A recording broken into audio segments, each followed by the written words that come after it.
అక్షరలిపికి స్వాగతం. చరిత్రలో ఈరోజు జూన్ 16న జరిగిన ప్రముఖ సంఘటనల గురించి మనం ఈరోజు తెలుసుకుందాం. జూన్ 16, 1723లో అర్థశాస్త్ర పితామహుడిగా పేరుగాంచిన ఆడమ్ స్మిత్ జననం. ఈయన మరణం 1790లో జరిగింది. జూన్ 16, 1925లో భారత స్వతంత్రోద్యమ నేత, దేశబంధుగా ప్రసిద్ధి చెందిన చిత్తరంజన్ దాస్ మరణం. ఈయన జననం 1870లో జరిగింది. అలాగే జూన్ 16, 1903లో సుప్రసిద్ధ చిత్రకారులు ఆచంట జానకీరామ్ జననం జరిగింది. ఈయన 1994లో మరణించారు. జూన్ 16, 1917లో ప్రముఖ తెలుగు కవి, పండితుడు మరియు అష్టావధాని నడుమూరి అప్పల నరసింహం జన్మించారు. ఈయన మరణం 1986లో జరిగింది. జూన్ 16, 1944లో బెంగాలీ విద్యావేత్త మరియు ప్రసిద్ధ రసాయన శాస్త్రజ్ఞుడు ప్రఫుల్ల చంద్ర రాయ్ మరణం. ఈయన జననం 1861లో జరిగింది. జూన్ 16, 1963లో లెఫ్టినెంట్ వాలంటీనా తెరిష్కోవా మొట్టమొదటి మహిళా రోదసీ యాత్రికురాలిగా ఓస్సాక్ 6 రోదసీలోకి ప్రయాణించింది. జూన్ 16, 1994లో భారతదేశ ప్రముఖ గాత్ర కళాకారిణి ఆర్య అంబేద్కర్ జన్మించారు. జూన్ 16, 1905లో ప్రముఖ రచయిత మల్లాది రామకృష్ణ శాస్త్రి జన్మించారు. ఈయన మరణం 1965లో జరిగింది. ఇప్పుడు ఇందులో మనం ప్రముఖ రసాయన శాస్త్రజ్ఞుడు, విద్యావేత్త, చరిత్రకారుడు, పారిశ్రామికవేత్త అయిన ఆచార్య ప్రఫుల్ల చంద్ర రాయ్ గురించి తెలుసుకుందాం. ఈయన 1861 ఆగస్టు 2న జన్మించారు. అలాగే 1944 జూన్ 16న మరణించారు. ఈయన బెంగాలీ విద్యావేత్త, ప్రసిద్ధ రసాయన శాస్త్రజ్ఞుడు అని ఇదివరకే చెప్పుకున్నాం. బెంగాలీ జాతీయవాదిగా అతను రసాయన శాస్త్రంలో మొట్టమొదటి భారతీయ పరిశోధన పాఠశాలను స్థాపించారు. భారతదేశంలో రసాయన శాస్త్ర పితామహుడిగా పరిగణించబడ్డారు. ఆయన జీవితం పరిశోధనలు ఐరోపా ఖండం బయట జరిగిన మొట్టమొదటి రసాయన శాస్త్ర మైలురాయిగా రాయల్ సొసైటీ ఆఫ్ కెమిస్ట్రీ ఫలకంతో సత్కరించింది. ఆయన భారతదేశపు మొట్టమొదటి ఔషధ సంస్థ బెంగాల్ కెమికల్స్ అండ్ ఫార్మాస్యూటికల్ స్థాపించాడు. అతను a history of Hindu chemistry from the earliest times from middle of 16th century 1902లో అనే గ్రంథాన్ని రచించాడు. భారతీయ విజ్ఞానం గురించి ప్రపంచానికి తెలుపుతూ ఆయన ఎన్నో వ్యాసాలు రాశాడు. అతను భారతదేశం ఆధ్యాత్మికత బోధించడంలో కాదు, విజ్ఞానపరంగా కూడా ఎంతో ముందున్నదని చెప్పేవాడు. ఆంగ్ల ఔషధాలకు ధీటుగా దేశీయ ఔషధాలు తయారు చేసే ఒక సంస్థను స్థాపించాడు. కుటుంబ నేపథ్యం. ప్రఫుల్ల చంద్ర రాయ్ బ్రిటిష్ ఇండియా, ప్రస్తుతం బంగ్లాదేశ్లోని తూర్పు భాగంలో ఉన్న జెస్సోరీ జిల్లా, ప్రస్తుతం కుల్నా జిల్లాకు చెందిన రారూరి కటిపర గ్రామంలో జన్మించాడు. అతని తండ్రి హరీష్ చంద్ర చౌదరి. ఆయన మరణం 1893లో జరిగింది. ఆయన జమీందారు. తల్లి భువనోష్మిని దేవి. ఆమె మరణం 1944లో జరిగింది. స్థానిక లాలూక్దార్ కుమార్తె. వారికి అతను 3వ సంతానంగా జన్మించాడు. రాయ్ 7 తోబుట్టువులలో ఒకడు. వారిలో 4 సోదరులు, జ్ఞానేంద్రచంద్ర, నళినీకాంత, పూర్ణచంద్ర, బుద్ధదేవ్, 2 సోదరీమణులు, ఇందుమతి, బేలమతి. రాయ్ ముత్తాత Manik Lal British east India కంపెనీకి చెందిన కృష్ణానగర్, జెస్సోర్ జిల్లా కలెక్టర్ల క్రింద దివాన్గా పనిచేసి గణనీయమైన సంపదను గడించాడు. ఒక తండ్రిగా రాయ్ తన ఆనందలాల్ ప్రగతిశీల వ్యక్తి. తన కుమారుడు హరీష్ చంద్రను కృష్ణనగర్ ప్రభుత్వ కళాశాలలో ఆధునిక విద్యను పొందడానికి పంపాడు. కళాశాలలో హరీష్ చంద్ర ఇంగ్లీష్, సంస్కృతం, పెర్షియన్ భాషల్లో సమగ్రమైన జ్ఞానాన్ని పొందాడు. అయినప్పటికీ చివరికి తన కుటుంబాన్ని పోషించడానికి తన అధ్యయనాలను ముగించవలసి వచ్చింది. ఉదారవాద, సంస్కారవంతమైన హరీష్ చంద్ర తన గ్రామంలో ఇంగ్లీష్ మీడియం విద్య, మహిళల విద్యకు మార్గదర్శకం వహించాడు. అబ్బాయిల కోసం, అమ్మాయిల కోసం మాధ్యమిక పాఠశాల స్థాపించాడు. అతని భార్య, సోదరి తర్వాతి కాలంలో ఆ పాఠశాలలో విద్యాభ్యాసం కోసం చేర్చాడు. ప్రఫుల్ల చంద్ర బ్రహ్మ సమాజంతో గట్టిగా సంబంధం ఉండేది. రాయ్ తన జీవితమంతా ఈ సమాజంతోనే తన సంబంధాలను కొనసాగించాడు. 1866లో రాయ్ తన తండ్రి నడుపుతున్న గ్రామ పాఠశాలలోనే విద్యను ప్రారంభించాడు. అతను 9 సంవత్సరాల వరకు అక్కడే చదువుకున్నాడు. రాయ్ అన్నయ్య జ్ఞానేంద్ర చంద్ర తన మాధ్యమిక పాఠశాల విద్య పూర్తి చేసిన తర్వాత అతని తండ్రి కుటుంబాన్ని కలకత్తాకు తరలించడానికి సిద్ధపడ్డాడు. అక్కడ ఉన్నత విద్యా కేంద్రాలు కాగా అందుబాటులో ఉండేవి. 1870లో లేదా 71లో రాయ్ తన 10 ఏళ్ల వయసులో అతని కుటుంబంతో సహా నగరానికి వలస వచ్చింది. అక్కడ హరిశ్చంద్ర 132 అమ్హెర్స్ట్ వీధిలో ఒక ఇంటిని అద్దెకు తీసుకున్నాడు. రాయ్ మరుసటి సంవత్సరం హరే పాఠశాలలో చేరాడు. 1874 రాయ్ 4వ తరగతిలో ఉన్నప్పుడు అతను విరోచనాలతో తీవ్రమైన దాడికి గురయ్యాడు. తత్ఫలితంగా తన అధ్యయనాలను వాయిదా వేసి తన పూర్వీకుల ఇంటికి తిరిగి వచ్చాడు. తర్వాత అతను తన అధ్యయనాల్లో ఈ అంతరాయాన్ని మారువేషంలో ఒక ఆశీర్వాదంగా భావించాడు. రాయ్ అతని జీవిత చరిత్రలో విజ్ఞాన శాస్త్రంపై కథనాలు, లెత్ బ్రిడ్జ్ ఆధునిక ఆంగ్ల సాహిత్యం నుండి ఎంపికలు చేశారు. గోల్డ్ స్మిత్, వికార్ ఆఫ్ వెల్పిక్ట్ మొదలైన పుస్తకాలు చదివాడు. చరిత్ర, భూగోళం, బెంగాలీ సాహిత్యం, గ్రీకు, లాటిన్, ఫ్రెంచ్, సంస్కృతం కూడా అధ్యయనం చేశారు. అతను పూర్తి స్థాయిలో కోలుకున్నప్పటికీ అతను జీవితాంతం అజీర్ణం, నిద్రలేమితో బాధపడ్డారు. రాయ్ ఎక్కువ ప్రజాస్వామ్య వాతావరణానికి ప్రాధాన్యత ఇచ్చాడు. తత్ఫలితంగా 1879లో అతను అసలు సమాజ్ యొక్క మరింత సరళమైన శాఖ అయిన సాధారణ బ్రహ్మ సమాజంలో చేరాడు. ఈ దశ వరకు రాయ్ ప్రధానంగా చరిత్ర, సాహిత్యంపై దృష్టి సారించినప్పటికీ రసాయన శాస్త్రం అప్పుడు FADలో తప్పనిసరి విషయంగా ఉండేది. మెట్రోపాలిటన్ ఇన్స్టిట్యూషన్ ఆ సమయంలో సైన్స్ కోర్సులకు ఎటువంటి సౌకర్యాలు ఇవ్వకపోవడంతో రాయ్ ప్రెసిడెన్సీ కళాశాలలో బాహ్య విద్యార్థిగా భౌతిక రసాయన శాస్త్ర ఉపన్యాసాలకు హాజరయ్యాడు. అతను ముఖ్యంగా అలెగ్జాండర్ ఫ్లెడ్లర్ బోధించిన రసాయన శాస్త్ర కోర్సులకు ఆకర్షితుడయ్యారు. ఫ్లెడ్లర్ భారతదేశపు తొలి పరిశోధన రసాయన శాస్త్రవేత్తలలో స్ఫూర్తినిచ్చే అధ్యాపకుడు, ప్రయోగాత్మక నిపుణుడు. ప్రయోగాత్మక విజ్ఞాన శాస్త్రం ద్వారా ఆకర్షించబడిన రాయ్ రసాయన శాస్త్రాన్ని తన వృత్తిగా చేసుకోవాలని నిర్ణయించుకున్నాడు. ఎందుకంటే తన దేశం భవిష్యత్తు విజ్ఞాన శాస్త్ర పురోగతిపై ఎక్కువగా ఆధారపడి ఉంటుందని అతను గుర్తించాడు.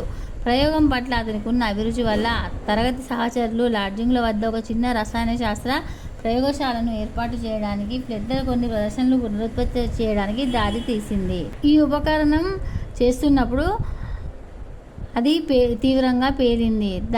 కాస్త గాయంతో అతను తప్పించుకున్నాడు. అతను 1881లో ద్వితీయ శ్రేణిలో FA పరీక్షలో ఉత్తీర్ణుడయ్యాడు. ఈ రంగంలో ఉన్నత విద్యను అభ్యసించే ఉద్దేశంతో పాటు లాటిన్, ఫ్రెంచ్ నేర్చుకున్న రాయ్ తన BA పరీక్ష కోసం చదువుతున్నప్పుడు గిల్ క్రిస్ట్ ప్రైజ్ స్కాలర్షిప్ కోసం దరఖాస్తు చేసుకున్నాడు. స్కాలర్షిప్కు కనీసం 4 భాషల పరిజ్ఞానం అవసరం. అఖిల భారత పోటీ పరీక్ష తర్వాత రాయ్ 2 స్కాలర్షిప్లలో ఒకదాన్ని గెలుచుకున్నాడు. తన అసలు డిగ్రీ పూర్తి చేయకుండా ఎడిన్బర్గ్ విశ్వవిద్యాలయంలో BSc విద్యార్థిగా చేరాడు.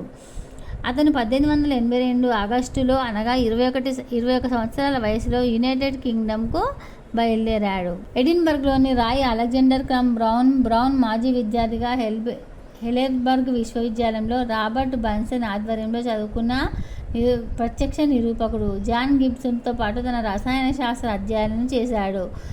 1885లో BSc పూర్తి చేశాడు. విద్యార్థిగా ఉన్న కాలంలో రాయ్ చరిత్ర, రాజకీయ శాస్త్రం తనకున్న ఆసక్తిని పెంచుకుంటూనే ఉండేవాడు. రుజ్లెట్ రాసిన ఎల్ ఇండే డెస్ రాజాస్, లానోయ్ రాసిన ఎల్ ఇండే కంటెంపోరైన్ రివ్యూ డెక్స్ డియాక్స్ మోండెస్ రచనను చదివాడు. ప్రాసెస్ రాసిన రాజకీయ ఆర్థిక వ్యవస్థకు సంబంధించిన ఎసెస్ ఆఫ్ ఇండియన్స్ ఫైనాన్స్ పుస్తకాన్ని కూడా చదివాడు. 1885లో 1850లో భారతీయ తిరుగుబాటుకు ముందు తరువాత భారతదేశంపై ఉత్తమ వ్యాసం కోసం విశ్వవిద్యాలయం నిర్వహించిన వ్యాస పోటీలో పాల్గొన్నాడు. అతను రాసిన వ్యాసం బ్రిటిష్ రాజును తీవ్రంగా విమర్శించింది.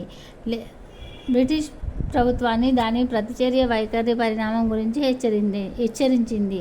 అయినప్పటికీ ఉత్తమ ఎంట్రీల్లో ఒకటిగా అంచనా వేయబడింది. మరుసటి సంవత్సరం రాయ్ తన వ్యాసాన్ని ఎస్సే ఇన్ ఇండియా పేరుతో ఒక చిన్న పుస్తకంగా ప్రచురించాడు. అదేవిధంగా బ్రిటిష్ రాజకీయ వర్గాలలో రచయితగా విస్తృత దృష్టిని సారించాడు. అతను BSc డిగ్రీ పూర్తి చేసిన తర్వాత తన డాక్టరల్ అధ్యయనాలు ప్రారంభించాడు. అతని థీసిస్ సలహాదారుడు క్రమ్ బ్రౌన్ సేంద్రియ రసాయన శాస్త్రవేత్త అయినప్పటికీ సేంద్రియ రసాయన శాస్త్రంతో పోల్చితే కార్బన రసాయన శాస్త్ర రంగంలో పరిశోధనలు పరిమిత పురోగతి సాధిస్తున్నట్లు కనిపించిన సమయంలో రాయ్ అకర్బన రసాయన శాస్త్రం వైపు ఆకర్షితుడయ్యాడు. అందుబాటులో ఉన్న అకర్బన రసాయన శాస్త్ర సాహిత్యం విస్తృతమైన సమీక్ష తర్వాత రాయ్ తన పరిశోధాంశంగా డబుల్ సాల్ట్ నిర్మాణ సంబంధాల నిర్దిష్ట స్వభావాలను అన్వేషించాలని నిర్ణయించుకున్నాడు. ఈ రంగంలో రాయ్ మెటల్ డబుల్ సల్ఫేట్లను పరిశోధించడానికి ఎంచుకున్నాడు. కొన్ని సంవత్సరాలుగా విజ్ఞాన శాస్త్రం అనేక డబుల్ సల్ఫేట్లను అప్పుడు విట్రియోల్ అని కూడా పిలిచేవారు. ప్రకృతిలో ఖనిజ లవణాలు గుర్తించింది. 1.1 నిష్పత్తిలో ఏక సంయోజక లోహ సల్ఫేట్లలో ద్విసంయోజక లోహాల సల్ఫేట్లలో సహజ సంయోగం ఫలితంగా డబుల్ సల్ఫేట్లను వాటి స్వాభావికమైన జాతుల నుండి రసాయనికంగా భిన్నంగా ఉన్నాయి. 1850 నాటికి అనేక డబుల్ సల్ఫేట్లు కృత్రిమంగా సంశ్లేషం చేయబడ్డాయి. వీటిలో అమ్మోనియం ఐరన్ సల్ఫేట్ లేదా కార్ల్ ఫ్రెడరిక్ మోహర్ చేత తయారు చేయబడ్డ మోహర్స్ ఉప్పు ఉన్నాయి. వోల్ఫ్తో సహా కొంతమంది రసాయన శాస్త్రవేత్తలు ట్రిపుల్ డబుల్ క్వాడ్రుపుల్ డబుల్ నిర్మాణాలతో సహా అనేక బహుళ డబుల్ సల్ఫేట్లను వేరు చేసినట్లు పేర్కొన్నారు. టైప్ 1 యొక్క 2 డబుల్ సల్ఫేట్ల ఫలితం కొత్త పరమాణు డబుల్ లవణాలు ఖచ్చితమైన సమగ్ర నిష్పత్తిలో వాటిని కలపడం ద్వారా తయారు చేయవచ్చు. ఆ ప్రయోగాలను పునరుత్పత్తి చేయడానికి ప్రయత్నించిన ఇతరులు అలా చేయలేకపోయారని నివేదించారు. రాయ్ సమస్యను చేపట్టడానికి ముందు 1886లో పెర్సినాల్ స్పెన్సర్ ఫ్రవిల్లే పికరింగ్ ఎమిలీ ఆఫ్టన్ తమ పరిశోధనా పత్రాల్లో డబుల్ హై ఆర్డర్ సల్ఫేట్ లవణాలు ఖచ్చితమైన నిర్మాణాలుగా లేవని తేల్చి చెప్పారు. వోల్ చేసిన ప్రయోగాత్మక ఫలితాలను వివరించలేనిగా వారు భావించారు. అలాంటి పరిశోధనలు వోల్ పరిశోధనను సందేహాస్పదంగా ఉంచాయని రాయ్ గుర్తించినప్పటికీ ఈ స్థానం అస్పష్టంగా ఉన్నప్పటికీ మరింత పరిశోధన కోసం దోహదపడుతుంది అని వాదించాడు. రాయ్కు హుప్ ప్రైజ్ లభించింది. ఇది డాక్టరేట్ పూర్తి చేసిన తర్వాత 1 సంవత్సరం పాటు తన పరిశోధనలో పనిచేయడానికి వీలు కల్పించింది. అతని థీసిస్ శీర్షిక copper magnesium group conjugated sulphates a study of isomorphous mixture and molecular combinations. విద్యార్థిగా ఉన్నప్పుడు 1888లో ఎడిన్బర్గ్ కెమికల్ సొసైటీ ఉపాధ్యక్షుడిగా ఇతను ఎన్నికయ్యాడు. ప్రఫుల్ల చంద్ర 1888 ఆగస్టు మొదటి వారంలో భారతదేశానికి తిరిగి వచ్చిన తర్వాత 1889లో కలకత్తాలోని ప్రెసిడెన్సీ కాలేజీలో తాత్కాలిక అసిస్టెంట్ ప్రొఫెసర్గా చేరాడు. ఎడిన్బర్గ్ విశ్వవిద్యాలయం నుండి సైన్స్లో డాక్టరేట్ పొందిన రాయ్ తన అద్భుతమైన విద్యా అధికార పత్రాలతో కూడా తీవ్రంగా బాధపడ్డాడు. అతను శ్రేష్టమైన సేవలో ఒక స్థానాన్ని పొందలేకపోయాడు. స్థానిక మేధావుల పట్ల పాలక ప్రభుత్వం విషపూరిత వైఖరికి ఇది కారణమని పేర్కొంది. అతను ప్రభుత్వ ఉన్నతాధికారులకు ఫిర్యాదు చేసినప్పటికీ ఎటువంటి ప్రభావం చూపించలేదు. 1895లో ప్రఫుల్ల చంద్ర నైట్రేట్ రసాయన శాస్త్రాన్ని కనుగొనే రంగంలో తన పరిశోధన ప్రారంభించాడు. ఇది చాలా ప్రభావవంతంగా మారింది. 1896లో అతను కొత్త స్థిరమైన రసాయన సమ్మేళనం మెర్క్యూరియస్ నైట్రేట్ తయారీపై ఒక పరిశోధన పత్రాన్ని ప్రచురించాడు. ఈ పరిశోధన వివిధ లోహపు నైట్రేట్ల, హైపోనైట్రేట్ల, అమ్మోనియా, సేంద్రియ అమైన్ల నైట్రేట్లపై పెద్ద సంఖ్యలో పరిశోధనా పత్రాలకు మార్గం చూపించింది. అతని విద్యార్థులు చాలా సంవత్సరాలుగా ఈ రంగాన్ని విడదీశారు. ఇది పరిశోధన ప్రయోగశాలల సుదీర్ఘ శిక్షణకు దారితీసింది. ఆవిష్కరణతో ఆ ప్రారంభమైన జీవితంలో మెర్క్యూరియస్ నైట్రేట్ ఆవిష్కరణ ఊహించని ఒక కొత్త అధ్యాయం అని ప్రఫుల్ల చంద్ర అన్నారు. ప్రఫుల్ల చంద్ర 1896లో పాదరసం చర్యతో పసుపు స్ఫటికాకార ఘనంగా ఏర్పడటం, నైట్రిక్ ఆమ్లాన్ని విలీనం చేయడం గమనించాడు. 6Hg+8HNO3 ఈ ఫలితం మొదట జర్నల్ ఆఫ్ ఆసియోటిక్ సొసైటీ ఆఫ్ బెంగాల్లో ప్రచురించబడింది. 1896లో మే 28న నేచర్ మ్యాగజైన్ ఈ విషయాన్ని వెంటనే గమనించింది. క్లోరైడ్, సిల్వర్ నైట్రేట్ మధ్య రసాయన ద్వంద్వ వియోగ చర్య వలన అమ్మోనియం ద్వారా స్వచ్ఛమైన రూపంలో అమ్మోనియం నైట్రేట్ విశ్లేషణ ఇతని ముఖ్యమైన చర్యల్లో ఒకటి. చాలా ప్రయోగాలు చేయడం ద్వారా స్వచ్ఛమైన అమ్మోనియం నైట్రేట్ వాస్తవంగా స్థిరంగా ఉందని అతను నిరూపించాడు. వియోగం చెందకుండా 60 degrees వద్ద కూడా ఉత్పన్నం చేయవచ్చని వివరించాడు. NH4Cl+IgNO2 NH4NO2+AgCl. లండన్లో జరిగిన కెమికల్ సొసైటీ సమావేశంలో అతను ఫలితాన్ని సమర్పించాడు. ఇతని పరిశోధనకు నోబెల్ గ్రహీత విలియం రామ్సే ఇతన్ని అభినందనలు తెలిపాడు. 1912లో ఆగస్టు 15న నేచర్ మ్యాగజైన్ అమ్మోనియం నైట్రేట్ స్వచ్ఛమైన రూపంలో అనే వార్తను ప్రచురించింది. ఇది చాలా ఫ్యూజిటివ్ ఉప్పు బాష్ప సాంద్రతను నిర్ణయించింది. London journal of chemical society London అదే సంవత్సరంలో ప్రయోగాత్మక వివరాలను ప్రచురించింది. అతను ద్వంద్వ వియోగం ద్వారా ఇటువంటి సమ్మేళనాలను చాలా సిద్ధం చేశాడు. ఆ తర్వాత అతను పాదరసం, ఆల్కైల్ మెర్క్యూరీ, ఆల్మైట్, ఆల్కైల్ ఆరిల్, అమ్మోనియం నైట్రేట్లపై పరిశోధన చేశారు. అతను 1924లో కొత్తగా ఇండియన్ స్కూల్ ఆఫ్ కెమిస్ట్రీని ప్రారంభించారు. రాయ్ 1920లో ఇండియన్ సైన్స్ కాంగ్రెస్ సెషన్ అధ్యక్షుడిగా ఉన్నారు. ప్రఫుల్ల చంద్ర 1916లో ప్రెసిడెన్సీ కళాశాల నుండి పదవి విరమణ చేసి Calcutta university college of science, Raja Bazar science college అని కూడా పిలుస్తారు, మొదటి పాలిట్ ప్రొఫెసర్ ఆఫ్ కెమిస్ట్రీగా చేరాడు. ఈ స్థానానికి తార్నాకాద్ పాలిట్ పేరు కూడా ఉంది. ఇక్కడ కూడా అతను ఒక ప్రత్యేక బృందంతో మెర్కాఫైల్ రాడికల్ సేంద్రియ సల్ఫేట్లతో బంగారం, ప్లాటినం, ఇరిడియం మొదలైన సమ్మేళనాలపై పరిశోధన ప్రారంభించాడు. ఇండియన్ కెమికల్ సొసైటీ జర్నల్లో ఈ పరిశోధనలపై అనేక పత్రాలు ప్రచురించబడ్డాయి. 1936లో తన 75 సంవత్సరాల వయస్సులో అతను క్రియాశీల సేవల నుండి పదవీ విరమణ చెంది ప్రొఫెసర్ ఎమోరిటస్ అయ్యాడు. దీనికి చాలా కాలం ముందు 1921లో తన 60వ సంవత్సరం పూర్తయిన తర్వాత ఆ రోజు నుండి రసాయన పరిశోధనల కొరకు రసాయన శాస్త్ర విభాగం అభివృద్ధికి ఖర్చు చేయడానికి యూనివర్సిటీ కాలేజీ ఆఫ్ సైన్స్లో కలకత్తా విశ్వవిద్యాలయానికి తన మొత్తం జీతాన్ని ఉచిత బహుమతిగా ఇచ్చారు. అతను 1920 నాటికి రసాయన శాస్త్ర అన్ని శాఖలలో 107 పరిశోధనా పత్రాలు రాశారు. సాహిత్య రచనలు, ఆసక్తులు. అతను శాస్త్రీయ అంశాలపై అనేక నెలవారీ పత్రికల్లో బెంగాలీ వ్యాసాలు అందించాడు. అతను తన ఆత్మకథ life and experience of Bengali chemistry యొక్క మొదటి సంపుటిని 1932లో ప్రచురించారు. దానిని భారత యువతకు అంకితం చేశాడు. ఈ కృతి రెండవ సంపుటి 1935లో విడుదలైంది. 1902లో a history of Hindu chemistry from earliest times నుండి మిడిల్ ఆఫ్ 16th సెంచరీ యొక్క మొదటి సంపుటిని ప్రచురించారు. రెండవ వాల్యూమ్ 1909లో ప్రచురించబడింది. పురాతన సంస్కృత చేతిరాతల ద్వారా ఓరియంటలిస్టుల రచనల ద్వారా చాలా సంవత్సరాల అన్వేషణ ఫలితంగా ఈ పని జరిగింది. సామాజిక సేవ.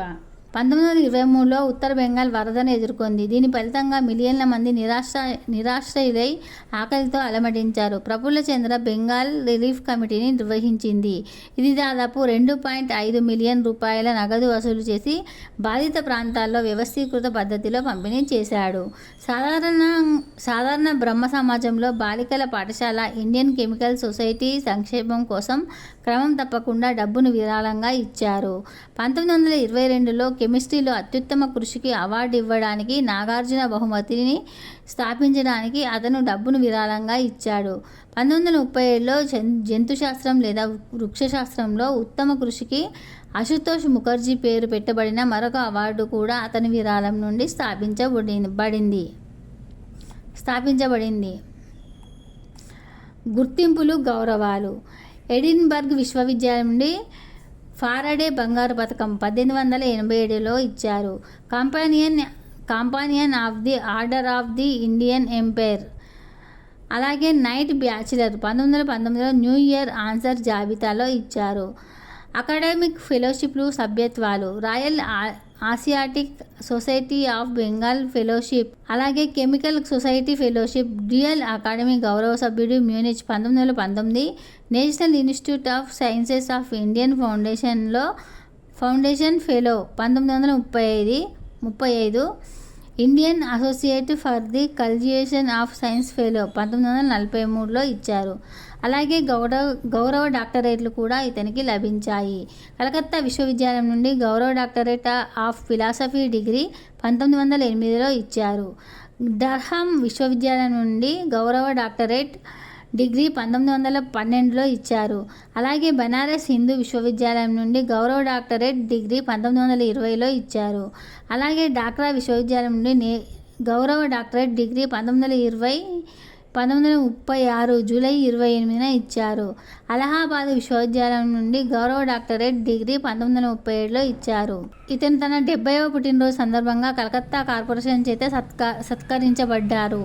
1932లో ఆత్మకథ life of experience of Bengali chemist 1932లో ప్రచురించబడింది. కరాచీ కార్పొరేషన్ చేత సత్కారం 1933లో జరిగింది.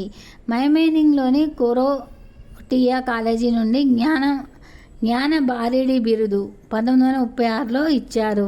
తన 80వ పుట్టినరోజున కలకత్తా కార్పొరేషన్ చేత సత్కారం 1941లో జరిగింది. Royal society of chemistry RSC chemical landmark ఫలకం ఐరోపా వెలుపల ఉన్న మొదటిది 2011లో జరిగింది. PC రాయ్ పేర్లతో వివిధ సంస్థలు ఉన్నాయి. ఆచార్య ప్రఫుల్లచంద్ర రాయ్ శిక్షా ప్రాంగణ్, ఆచార్య ప్రఫుల్లచంద్ర కళాశాల, Acharya Prafullachandra high school for boys, Acharya Prafullachandra Ray polytechnic అతని పేరును స్మరించుకుంటున్నాయి. బాగేర్హాట్లోని ప్రభుత్వ PC కాలేజీ కూడా ఉంది. ఇక వ్యక్తిగత జీవితానికి వస్తే రాజకీయాల్లో చురుకుగా పాల్గొన్న అతను జీవితాంతం బ్రహ్మచారిగా కొనసాగాడు. అతను సాధారణ బ్రహ్మ సమాజ్తో సన్నిహితంగా సంబంధం కలిగి ఉండేవాడు. అతని జీవితకాలంలో వివిధ పరిపాలనా పదవులు నిర్వహించారు. చివరికి సాధారణ బ్రహ్మ సమాజ్ అధ్యక్షుడిగా ధర్మకర్తగా ఎన్నికయ్యాడు. అతను తన సామర్థ్యం ఆధారంగా మాత్రమే ఎన్నుకోబడ్డాడు కానీ బ్రహ్మ సమాజంలో తన తండ్రి ప్రభావం వల్ల కాదు. ఇది రసాయన శాస్త్రజ్ఞుడు, విద్యావేత్త, చరిత్రకారుడు, పారిశ్రామికవేత్త అయిన ప్రఫుల్లచంద్ర రాయ్ జీవిత చరిత్ర. మా ఛానల్ని సబ్స్క్రైబ్ చేసి పక్కనే ఉన్న బెల్ గంటని యాక్టివేట్ చేసుకోవడం అసలు మర్చిపోవద్దు. ధన్యవాదాలు.